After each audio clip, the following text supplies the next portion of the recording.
सिंह राशि वालों, नमस्कार दोस्तों। आप सभी का बहुत बहुत स्वागत है। 440 वोल्ट जैसा झटका लग सकता है। प्रभु श्री राम की कृपा से खुशखबरी आने के संकेत हैं। दोस्तों, समय है शांत होकर ध्यान से सुनने का। जब जीवन आपको 440 वोल्ट के करंट जैसा अनुभव कराता है, तो समझ लीजिए कि ब्रह्मांड आपके लिए कुछ बड़ा तैयार कर रहा है। इसका अंदाजा लगाना आसान नहीं होता। आने वाले 24 घंटे में किसी बड़े लाभ के संकेत बन रहे हैं। ये ऊर्जा डराने के लिए नहीं, बल्कि आपकी सोई हुई किस्मत को जगाने के लिए आती है। क्योंकि जब भाग्य करवट लेता है, तो पहले हलचल होती है, दिल तेज धड़कता है, मन घबराता है और परिस्थितियां अचानक बदलती दिखाई देती हैं। लेकिन यही वो समय होता है जब शुभ समाचार पास ही खड़ा होता है। कई बार सफलता धीरे नहीं आती, वो तेज बदलाव के साथ आती है, ताकि आपकी कमजोरी दूर हो और आत्मविश्वास मजबूत बने। अगर पिछले कुछ दिनों से बेचैनी महसूस हो रही है, काम में परिवर्तन दिख रहा है, लोगों का व्यवहार बदल रहा है या अनजाने संकेत मिल रहे हैं, तो ये आने वाली अच्छी खबर का संकेत हो सकता है। जैसे बादलों की गरज के बाद बारिश आती है, वैसे ही संघर्ष के बाद सुख आता है। ये 440 वोल्ट जैसा झटका आपकी किस्मत का स्विच ऑन करने जैसा है, जो बंद रास्तों को खोल सकता है। रुके हुए काम आगे बढ़ सकते हैं, अटकी धनराशि मिलने के संकेत बन सकते हैं और दूर हुए लोग फिर संपर्क कर सकते हैं, क्योंकि समय का चक्र आपके पक्ष में घूमने की संभावना दिखा रहा है। ये समय घबराने का नहीं, खुद को संभालने का है। जब ऊर्जा बढ़ती है, तो परिणाम भी बड़े हो सकते हैं। जीवन का भारीपन कम होगा और मन में नई उम्मीद जागेगी। अपने इरादे मजबूत रखें, नकारात्मक सोच से दूरी बनाएं और हर सुबह विश्वास रखें कि ये बदलाव निर्माण का संकेत है। जल्द ही ऐसी खबर मिल सकती है जो मन को सुकून दे और चेहरे पर मुस्कान लाए। इसलिए तैयार रहें, क्योंकि सकारात्मक परिवर्तन आपके जीवन को रोशन कर सकता है। दोस्तों, हनुमान जी की कृपा शुभ संकेत मानी जाती है। ध्यान से सुने और सकारात्मक भावना बनाए रखें। कमेंट में जय श्री राम लिखकर अपनी आस्था व्यक्त कर सकते हैं, ताकि प्रभु का आशीर्वाद बना रहे। पालनहार भगवान विष्णु और कृपा के सागर महादेव की दिव्य ऊर्जा ये संकेत देती है कि जीवन एक नए मोड़ पर खड़ा है। अब तक के संघर्षों का फल धीरे धीरे सामने आने लगेगा।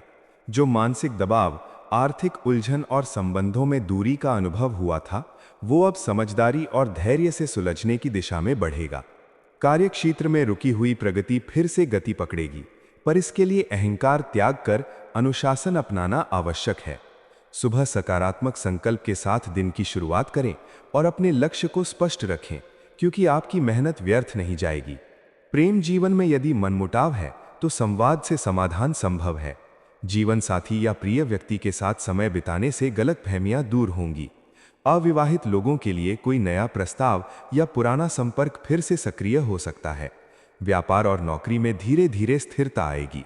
रुका हुआ धन मिलने के संकेत हैं, लेकिन खर्चों पर नियंत्रण रखना जरूरी रहेगा। निवेश सोच समझ कर करें और किसी पर आंख बंद करके भरोसा न करें। परिवार में बुजुर्गों का आशीर्वाद आपके लिए सुरक्षा कवच का कार्य करेगा। स्वास्थ्य के लिए नियमित दिनचर्या अपनाएं। सुबह सूर्य को जल अर्पित करें और शाम को दीप प्रज्वलित कर ईश्वर का स्मरण करें। सप्ताह के मध्य में कोई महत्वपूर्ण निर्णय लेना पड़ सकता है, इसलिए जल्दबाजी से बचें। जो लोग लंबे समय से सफलता की प्रतीक्षा कर रहे थे, उन्हें अचानक शुभ समाचार मिल सकता है। प्रतिष्ठा और सम्मान में वृद्धि होगी और विरोधी शांत हो जाएंगे। सफलता के साथ विनम्रता बनाए रखना ही सच्ची जीत है। आध्यात्मिक रूप से ये समय साधना और मंत्र जप के लिए उत्तम है। शनिवार शाम और रविवार सुबह सरसों के तेल का दीप जलाना तथा जरूरतमंदों को दान देना शुभ रहेगा। घर में स्वच्छता और सुगंधित वातावरण बनाए रखें। आने वाले दिनों में यात्रा के योग बन सकते हैं, जो लाभकारी सिद्ध होंगे। ये चरण जीवन को नई दिशा देने वाला है, जहां धैर्य, मेहनत और विश्वास से आप हर क्षेत्र में आगे बढ़ेंगे और लंबे समय से अधूरा सपना साकार होने लगेगा। एक समय की बात है, जब चारों ओर अज्ञान और भय का वातावरण था। तब वानर कुल में जन्मे पराक्रमी हनुमान अपने वास्तविक बल से अनजान थे। बाल्यावस्था में चंचल स्वभाव के कारण उन्होंने उगते सूर्य को फल समझकर पकड़ने का प्रयास किया, जिससे देवताओं में हलचल मच गई। उन्हें रोकने के लिए इंद्र ने वज्र का प्रयोग किया और वे मूर्छित होकर धरती पर गिर पड़े। ये देखकर वायुदेव अत्यंत व्याकुल हो उठे और प्राणवायु का प्रवाह रोक दिया, जिससे समस्त जगत में अशांति फैल गई।